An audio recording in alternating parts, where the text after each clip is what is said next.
Society today is composed of a series of institutions. From political institutions, legal institutions, religious institutions, to institutions of social class, familial values, and occupational specialization. It is obvious the profound influence these traditionalized structures have in shaping our understandings and perspectives. Yet, of all the social institutions we are born into, directed by, and conditioned upon, there seems to be no system as taken for granted and misunderstood as the monetary system. Taking on nearly religious proportions, the established monetary institution exists as one of the most unquestioned forms of faith there is. How money is created, the policies by which it is governed, and how it truly affects society are unregistered interests of the great majority of the population.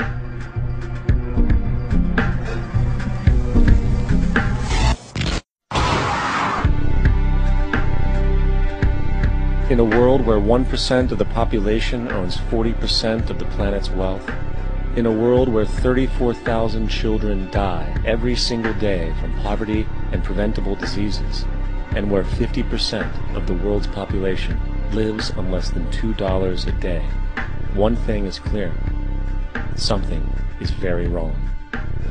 And whether we are aware of it or not, the lifeblood of all of our established institutions, and thus society itself, is money.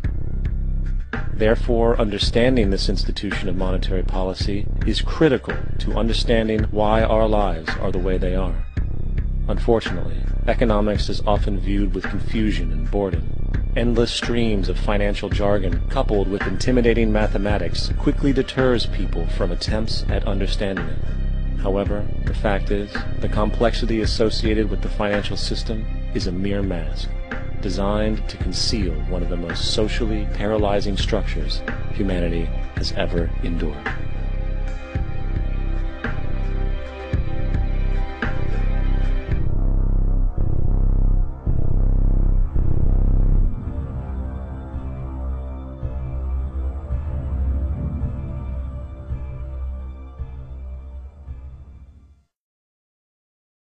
A number of years ago, the Central Bank of the United States, the Federal Reserve, produced a document entitled Modern Money Mechanics.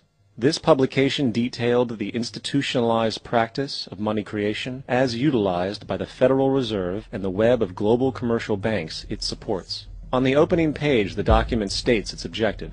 The purpose of this booklet is to describe the basic process of money creation in a fractional reserve banking system. It then proceeds to describe this fractional reserve process through various banking terminology, a translation of which goes something like this.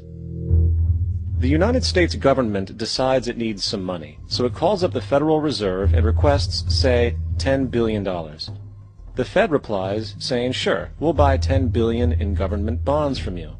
So the government takes some pieces of paper, paints some official-looking designs on them, and calls them treasury bonds. Then it puts a value on these bonds to the sum of $10 billion and sends them over to the Fed.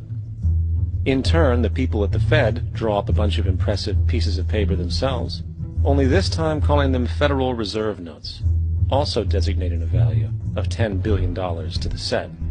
The Fed then takes these notes and trades them for the bonds. Once this exchange is complete, the government then takes the $10 billion in Federal Reserve notes and deposits it into a bank account. And upon this deposit, the paper notes officially become legal tender money, adding $10 billion to the U.S. money supply. And there it is. $10 billion in new money has been created. Of course, this example is a generalization, for, in reality, this transaction would occur electronically, with no paper used at all. In fact, only 3% of the U.S. money supply exists in physical currency. The other 97% essentially exists in computers alone. Now, government bonds are, by design, instruments of debt, and when the Fed purchases these bonds, with money it essentially created out of thin air, the government is actually promising to pay back that money to the Fed. In other words, the money was created out of debt. This mind-numbing paradox of how money or value can be created out of debt or a liability will become more clear as we further this exercise. So, the exchange has been made and now $10 billion sits in a commercial bank account. Here's where it gets really interesting. For as based on the fractional reserve practice, that $10 billion deposit instantly becomes part of the bank's reserves, just as all deposits do. And regarding reserve requirements, as stated in modern money mechanics, a bank must maintain legally required reserves equal to a prescribed percentage of its deposits. It then quantifies this by stating, under current regulations, the reserve requirement against most transaction accounts is 10%. This means that with a $10 billion deposit, 10% or $1 billion is held as the required reserve, while the other $9 billion is considered an excessive reserve and can be used as the basis for new loans. Now, it is logical to assume that this $9 billion is literally coming out of the existing $10 billion deposit. However, this is actually not the case. What really happens is that the $9 billion is simply created out of thin air on top of the existing $10 billion deposit. This is how the money supply is expanded. As stated in modern money mechanics, of course they, the banks, do not really pay out loans from the money they receive as deposits. If they did this, no additional money would be created. What they do when they make loans is to accept promissory notes, loan contracts, in exchange for credits, money, to the borrower's transaction accounts. In other words, the $9 billion can be created out of nothing simply because there is a demand for such a loan and that there is a $10 billion deposit to satisfy the reserve requirements. Now, let's assume that somebody walks into this bank and borrows the newly available $9 billion. They will then most likely take that money and deposit it into their own bank account. The process then repeats, for that deposit becomes part of the bank's reserves. 10% is isolated, and in turn 90% of the $9 billion, or $8.1 billion, is now available as newly created money for more loans. And, of course, that 8.1 can be loaned out and redeposited, creating an additional 7.2 billion, to 6.5 billion, to 5.9 billion, etc. This deposit money creation loan cycle can technically go on to infinity. The average mathematical result is that about $90 billion can be created on top of the original 10 billion. In other words, for every deposit that ever occurs in the banking system, about 9 times that amount can be created out of thin air. Money jitters. Ask the obliging Bank of America for a jar of soothing instant money, M-O-N-E-Y, in the form of a convenient personal loan. So, now that we understand how money is created by this fractional reserve banking system, a logical yet elusive question might come to mind. What is actually giving this newly created money value? The answer? The money that already exists. The new money essentially steals value from the existing money supply. For the total pool of money is being increased irrespective to demand for goods and services. And as supply and demand finds equilibrium, prices rise, diminishing the purchasing power of each individual dollar. This is generally referred to as inflation, and inflation is essentially a hidden tax on the public. What is the advice that you generally get? And that is, inflate the currency. They don't say debase the currency. They don't say devalue the currency. They don't say cheat the people who are saved. They say lower the interest rates. The real deception is when we distort the value of money. When we create money out of thin air, we have no savings, and yet there's so-called capital. So my question boils down to this: how in the world can we expect to solve the problems of inflation, that is, the increase in the supply of money, with more inflation? Of course, it can't.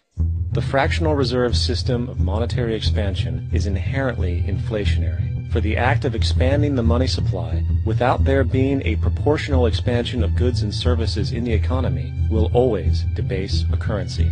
In fact, a quick glance at the historical values of the US dollar versus the money supply reflects this point definitively, for the inverse relationship is obvious. $1 in 1913 required $21.60 in 2007 to match value. That is a 96% devaluation since the Federal Reserve came into existence. Now, if this reality of inherent and perpetual inflation seems absurd and economically self-defeating, hold that thought, for absurdity is an understatement in regard to how our financial system really operates. For in our financial system, money is debt, and debt is money. Here is a chart of the U.S. money supply from 1950 to 2006. Here is a chart of the U.S. national debt for the same period. How interesting it is that the trends are virtually the same. For the more money there is, the more debt there is. The more debt there is, the more money there is. To put it a different way, every single dollar in your wallet is owed to somebody by somebody. For remember, the only way the money can come into existence is from loans. Therefore, if everyone in the country were able to pay off all debts, including the government, there would not be $1 in circulation.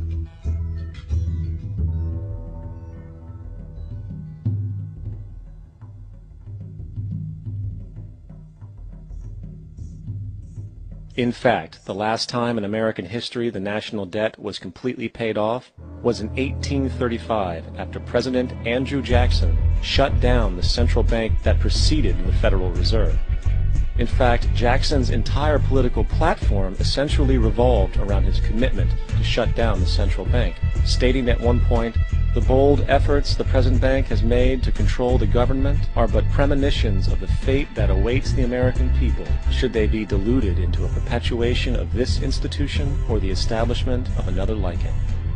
Unfortunately, his message was short-lived, and the international bankers succeeded to install another central bank in 1913, the Federal Reserve. And as long as this institution exists, perpetual debt is guaranteed. Now, so far we have discussed the reality that money is created out of debt, through loans. These loans are based on a bank's reserves, and reserves are derived from deposits. And through this fractional reserve system, any one deposit can create 9 times its original value, in turn debasing the existing money supply, raising prices in society. And since all this money is created out of debt, and circulated randomly through commerce, people become detached from their original debt, and a disequilibrium exists, where people are forced to compete for labor in order to pool enough money out of the money supply to cover their costs of living. As dysfunctional and backwards as all of this might seem, there is still one thing we have omitted from this equation. And it is this element of the structure which reveals the truly fraudulent nature of the system itself: the application of interest.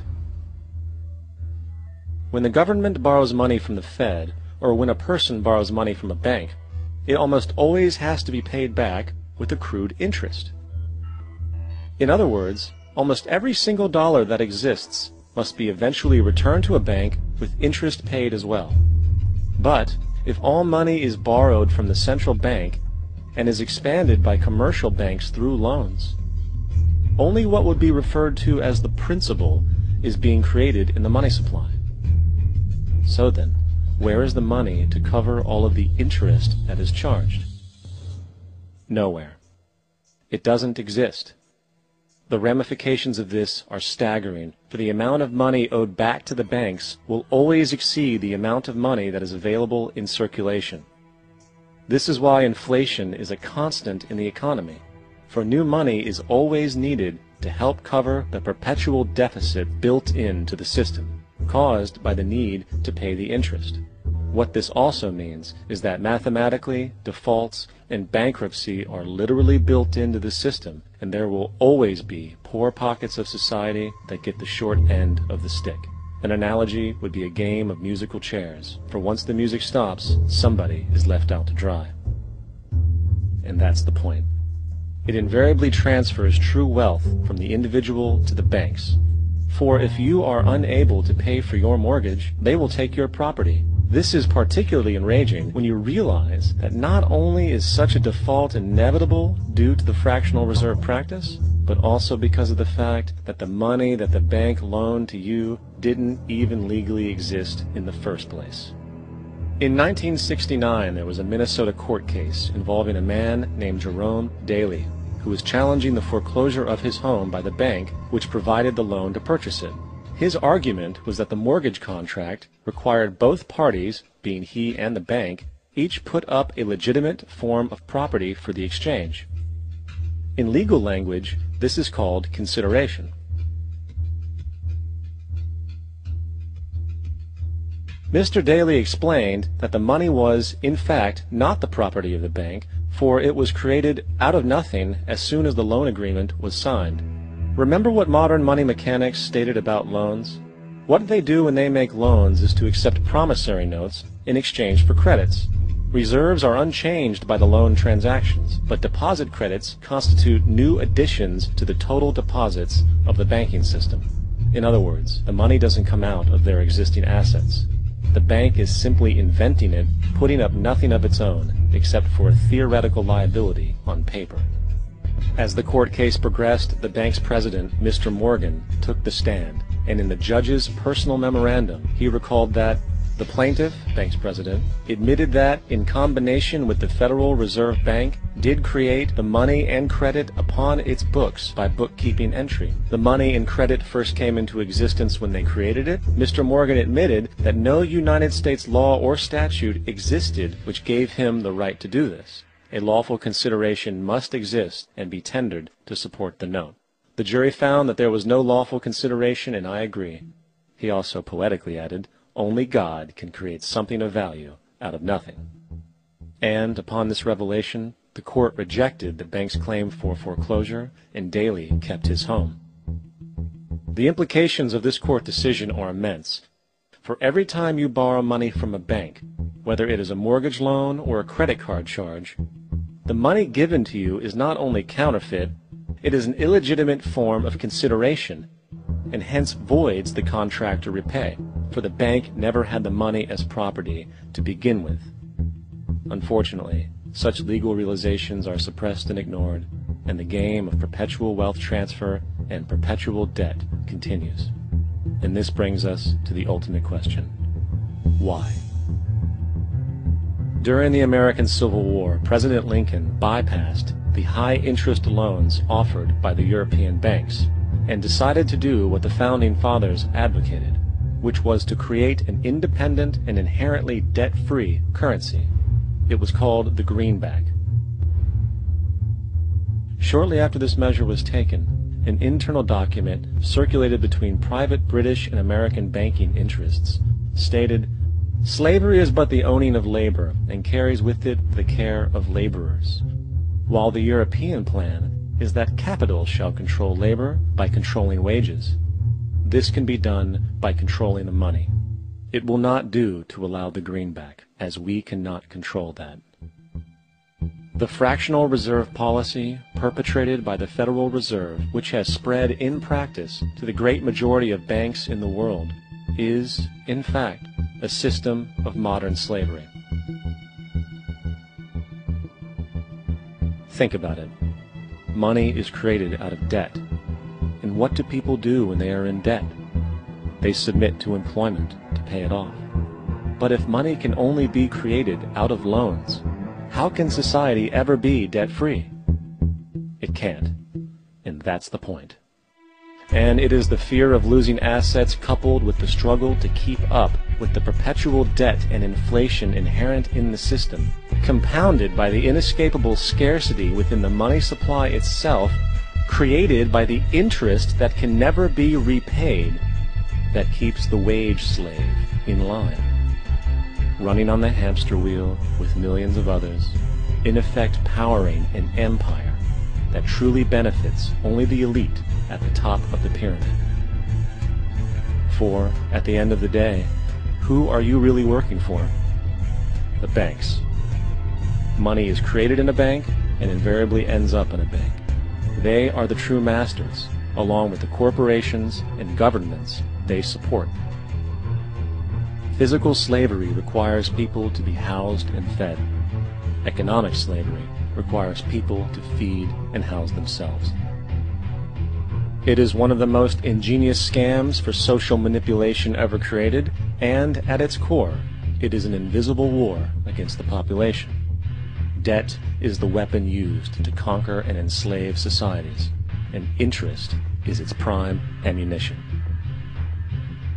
And as the majority walks around oblivious to this reality, the banks, in collusion with governments and corporations, continue to perfect and expand their tactics of economic warfare, spawning new bases, such as the World Bank and International Monetary Fund, while also inventing a new type of soldier, the birth of the economic hitman.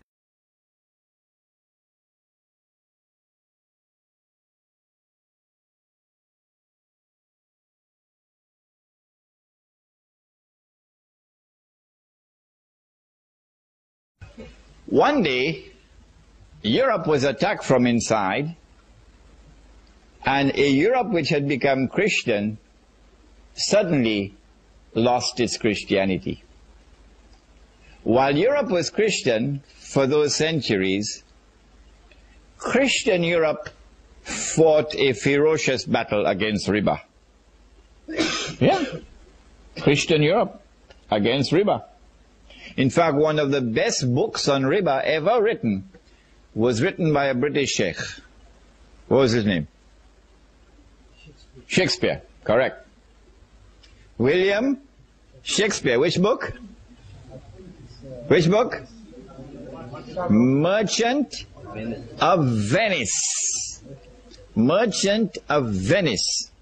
I will not have the time in this lecture, otherwise you have to give me 3 hours, to explain to you the brilliance of William Shakespeare in Merchant of Venice. But you'll get it, that analysis is there in my big book on riba. In Merchant of Venice, you'll see Christian Europe in its attempt to ensure the prohibition of riba.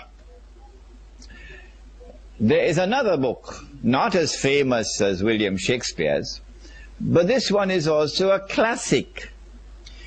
Take a note of it. You might want to search for it in the library. The name of the book is Religion and the Rise of Capitalism. I would make this compulsory reading in Darul Uloom. Oh yes. Religion and the Rise of Capitalism by an author whose name is R.W. Tawney, T-A-W-N-E-Y. And in this book, Tawney records the Christian struggle against riba in Europe. But when the French Revolution occurred, the back of the Christian church was broken in Western Europe. And when was it broken in Eastern Europe? Which revolution? Bolshevik Revolution. How come we're only getting the answers from this corner? The Bolshevik Revolution broke the back of the Christian church in Eastern Europe, in Russia. When once the back of the Christian church was broken in Europe, the Jews were delighted. The Jews were delighted. Because the Christians had been waging a terrific war against the Jews for centuries in Europe. We will not allow you to lend money on interest. And the Jews always wanted to lend money on interest. Why? Because they had changed the Torah. I think I explained this to you. They rewrote the Torah. The Torah that had come down from Allah had prohibited riba. But they changed it, and the Torah now says, in as many words, that it is haram for a Jew to lend money on interest to another Jew.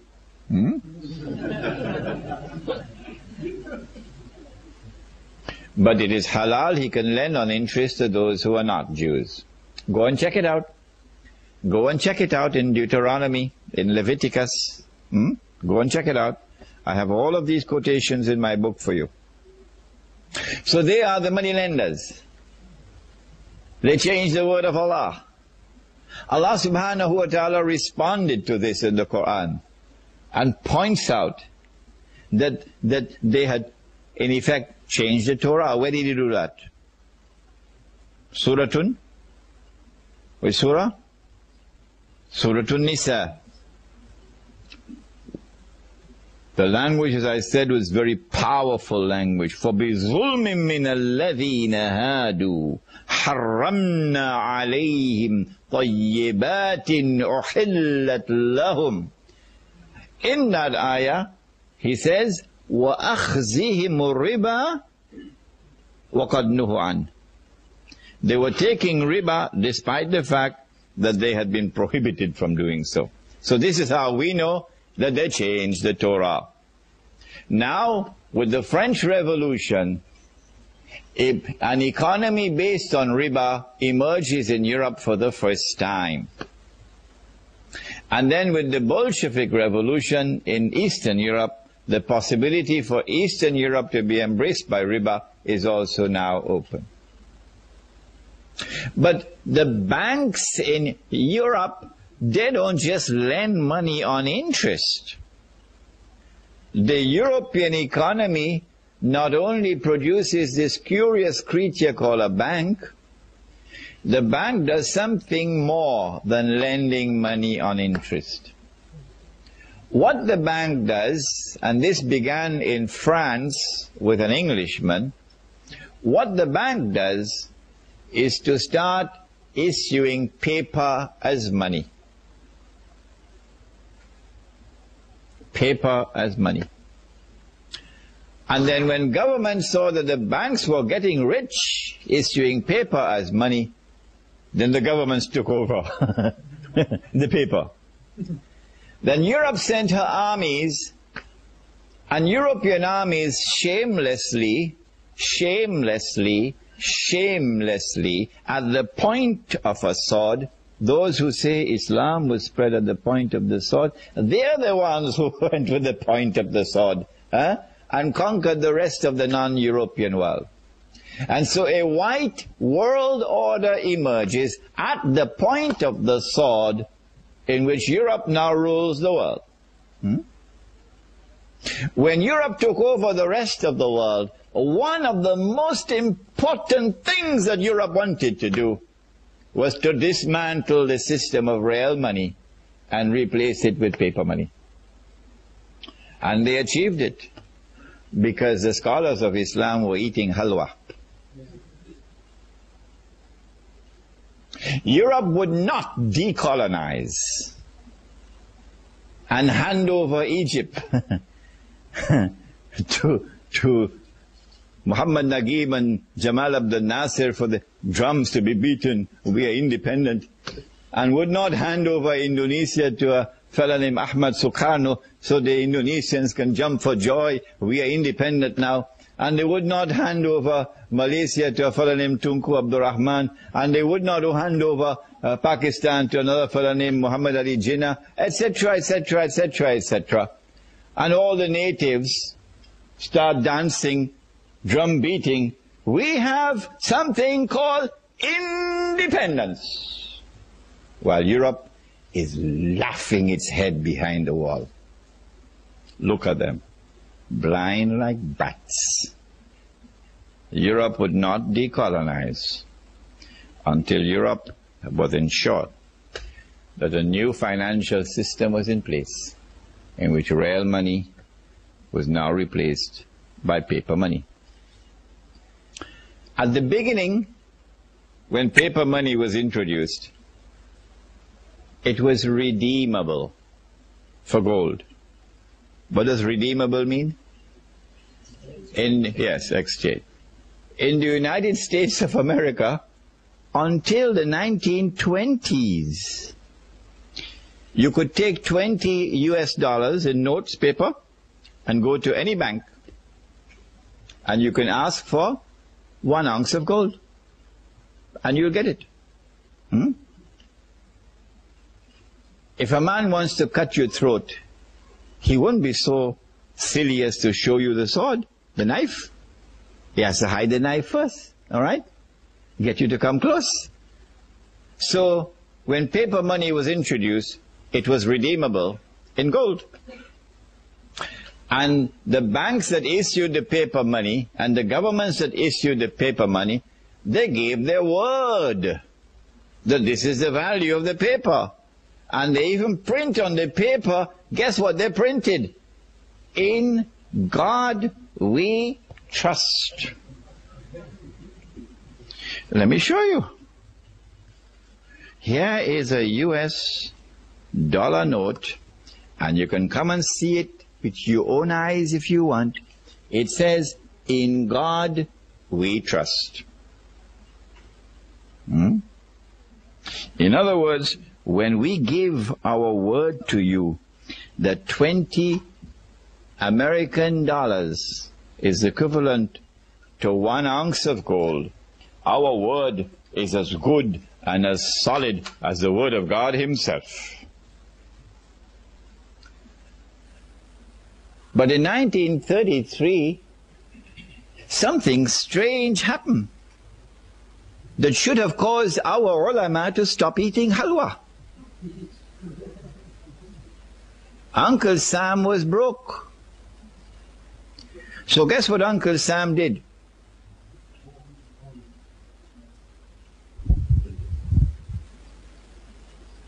Uncle Sam was broke. So guess what Uncle Sam did? In April 1933, Uncle Sam enacted legislation prohibiting all Americans from keeping gold. You have to return any gold that you have, not jewelry. Jewelry you can keep. Any gold that you have as coins or as bullion to Uncle Sam, and he will give you paper. And you have to trust in God that Uncle Sam's word is as good as the word of God. So all of America gave their gold to Uncle Sam, meaning the US government. If they caught you with gold after a certain date, then you could be fined 10,000 US dollars and spend 6 months as a guest of Uncle Sam in one of his prisons. So all of America went and gave their gold and took the paper. After Uncle Sam had collected all the gold, guess what he did? He gave his word, but he changed his word. This is called values. These are the people who today rule the world. They gave their word, and they broke their word. Uncle Sam changed the price of gold from $20 an ounce of gold to $35 an ounce of gold. The American people woke up that morning and said, our own government ripped us off. Yes, it was your own government that ripped you off. And then Uncle Sam made it known, you better come back and buy your gold quick before I change the price again. So the American people had to go and buy back their gold from Uncle Sam at $35 an ounce. And in the process, Uncle Sam ripped off the American people of almost half of their wealth. The Prophet said, sallallahu ta'ala alayhi wasallam, this transaction is one based on deception, through which you get a profit to which you are not entitled. The Prophet alayhi salatu wasalam described this as riba. How is it taking place? They started with gold, paper being redeemable in gold. And then came 1933, when we should have woken up to see their game. But we didn't wake up. So in 1944, at the end of the Second World War, they now consolidated the system in the creation of an international monetary system now. Consolidated it. The new international monetary system emerges out of the Bretton Woods Agreement in upstate New York. Is it taught in the Dow room? No, it's not. At Bretton Woods, what did they do? They said, no longer will paper be redeemable in gold. Only one paper will be chosen to be redeemable in gold. All the rest will not. The one paper which was chosen was the US dollar. So the US dollar would be redeemable in gold, but not sterling pound, and not Pakistani rupee, and not Indonesian rupiah, not Australian dollar. No, only one. So this is a major blow to the integrity of money. The second thing that they did was to declare that the only people who could come to Uncle Sam to redeem their paper for gold are governments. You and I can't do it. Only governments, only central banks. So now the entire system has lost 99% of its integrity. It has only 1% left of integrity, but those fellows are still eating halwa. 1% integrity left. That governments, central banks can go to Uncle Sam with their US dollars and demand the gold. Nobody did. From 1944 to 1971, nobody did. The Vietnam War took place in the late 60s, and Uncle Sam printed a lot of paper to finance the war. And Uncle Sam didn't have the gold to back that paper. At Bretton Woods, they had fixed the price of gold at $35 an ounce. Fixed. It is there in the Bretton Woods Accord. Uncle Sam didn't have the gold to back all that paper. So in September 1971, the British government came in one Friday evening, perhaps, with $3 billion US and said, Uncle Sam, we want the gold. Uncle Sam knew that the game was up. The game was up. Because come Monday morning, guess who is going to be at the front of the line? Saudi Arabia. Or who behind Saudi Arabia? Kuwait. Huh? And a whole long line of people, of government, central banks, we want the gold. So Richard Nixon retired to Camp David, and then on Sunday he had addressed the American people, and he said, we gave our word, but we don't have to keep our word. We gave our word, but we don't have to keep our word. We will no longer honor our obligation under Bretton Woods to redeem paper for gold from central banks. And so since September 1971, this may be news for some of you who've been eating halwa. Since September 1971, there is no legal link between paper and gold. It's gone. So to argue that we can continue to do this, continue to debase the currency, which is really the policy that we're following, is purposely debasing, devaluing a currency, which to me seems so destructive. It destroys the incentives to save. It destroys, and if you don't save, you don't have capital. Then it just puts more pressure on the Federal Reserve to create capital out of thin air in order to stimulate the economy. And usually that just goes into malinvestment, misdirected investment into the housing bubbles or the NASDAQ bubble. And then the effort is, once the market demands the correction, what tool do you have left? Let's keep pumping, pump, pump, pump. And it just is an endless task. And history is against you. I mean, history is on the side of hard money. If you look at stable prices, you have to look to the only historic sound money that's lasted more than a few years. Fiat money always in. Gold is the only thing where you can get stable prices.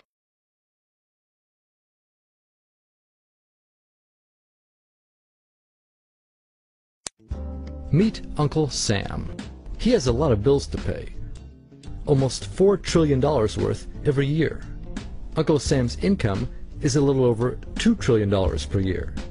To make up the difference, the deficit, he does what most Americans do. He borrows money. When Uncle Sam takes out a loan, he calls it a bond. Bonds can be held by banks, investors, or even foreign governments. Uncle Sam has to promise to pay interest on these bonds, just as you do on any loan you take out. Ever think about paying your mortgage with your credit card? That's exactly what Uncle Sam does. He takes out new loans, new bonds, so that he can make payments on the old ones. All those loans, and especially all that interest, adds up. Right now, Uncle Sam owes about $14 trillion. To put that in perspective, 14 trillion is about the same as the national GDP, the total value of all the goods and services produced by the American economy in an entire year. It's such a huge amount of money that Uncle Sam is starting to run out of people to borrow from, and he's having trouble just paying the interest on his loans. The obvious solution would be to either cut spending or increase taxes. But if he cuts spending, the people that he's spending money on would complain that they don't have money to spend, and that he was hurting the economy. If he tried to raise taxes enough to close this gap, not only would people definitely have less money to spend, he'd probably have riots on his hands. So Uncle Sam chooses the easy way to make money. Just make it. He calls up the Federal Reserve, which is our central bank, and, like magic, dollars are created and deposited in banks all around America. The problem is that the more of something there is, the less it's worth. Same goes for the US dollar. The more dollars there are, the less each one will buy. That's why commodities like gasoline, food, and gold become more expensive when Uncle Sam does his money-making magic.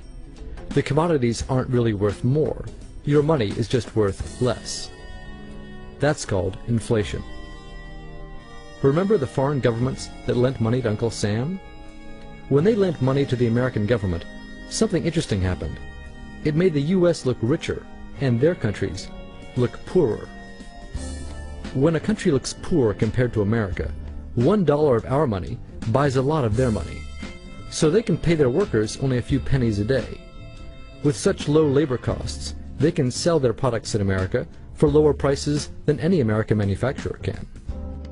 The easiest way for American companies to compete is to move their factories overseas and pay their workers a few pennies a day too. This contributes to a recession. Americans lose their jobs, stop paying taxes, and start collecting government benefits like Medicaid and unemployment. This means that Uncle Sam has even less income and even more expenses. At the same time, the people who still have jobs are desperate to keep them, so they tend to do more work but not to get paid anymore. When your dollars are worth less, and you're not earning more of them, that's called stagflation. And this is why Uncle Sam is in a catch-22. He can't raise taxes or cut spending without making the recession worse. And he can't have the Federal Reserve create more money without making inflation worse.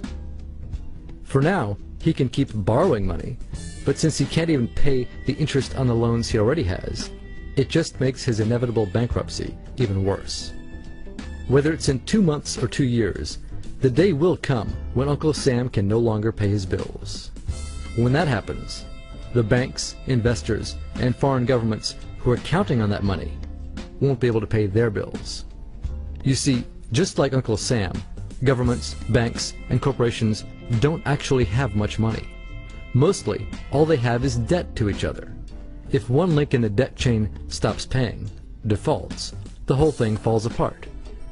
If investors can't pay their bills, corporations won't be able to pay their employees. If banks can't pay their bills, you won't be able to take out a loan, use a credit card, or even withdraw your savings. If foreign governments can't pay their bills, their own banks and corporations will have the same problems. That's called a global economic collapse. It's never happened before, so nobody really knows how bad it will be, how long it will last, or even how we'll eventually get out of it. The house of cards has already been built. There's no painless way to dismantle it now. All we can do is to educate each other about what's actually going on, and to prepare for what may be very extraordinary circumstances.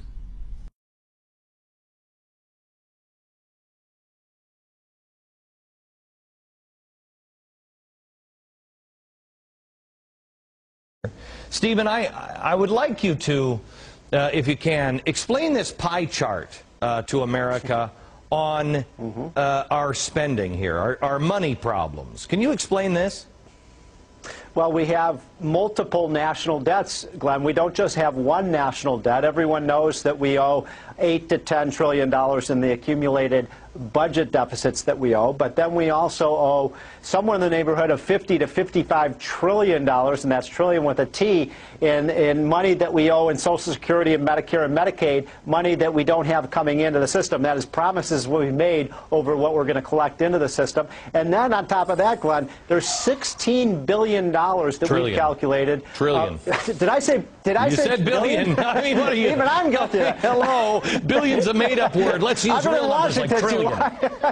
16 trillion, and those are guarantees that we've made on everything from student loans to pensions to virtually every mortgage in America today is guaranteed payment by the federal government. All right, now let me show you the total of what these things cost. The total is $78.8 trillion. Right. The reason why this pie chart has been made into a globe for you is to have you really understand this next number. Here it is. The world GDP is $78.4 trillion. It takes the entire world a year to pay off our debt. That's staggering.